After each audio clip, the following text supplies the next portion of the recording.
বাংলাদেশি জঙ্গিদের আশ্রয়দাতা মমতা, গিরিরাজ সিংয়ের বিস্ফোরক মন্তব্য।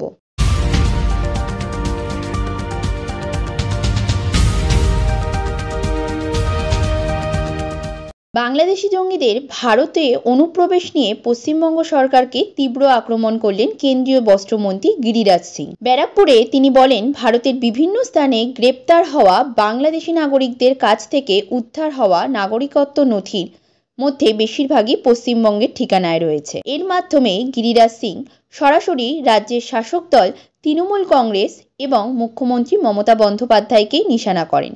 তিনি বলেন, পশ্চিমবঙ্গ এখন বাংলাদেশি জঙ্গিদের নিরাপদের আশ্রয়স্থল হয়ে উঠেছে, যা দেশের নিরাপত্তার জন্য ভয়াবহ সংকেত। তিনি আরও অভিযোগ করেন যে মমতা বন্দ্যোপাধ্যায়ের নীরবতায় রাজ্যের সন্ত্রাসবাদ বাড়ছে। देखिए, ये बात सही है।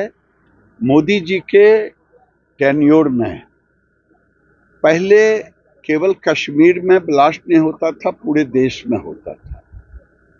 अब वो कम गया है, लेकिन जो भी आतंकवादी पकड़े जाते थे वो एक खास समुदाय के 99% होते थे, मुस्लिम थे।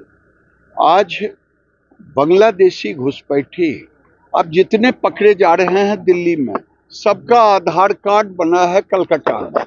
ये कलकत्ता फैक्ट्री हो गया है बांग्लादेश उत्पादन का, और ये वोट बैंक, और वो सब के सब वोट के समय में दिल्ली, बॉम्बे सब जगह से भाग करके वोट देने आते।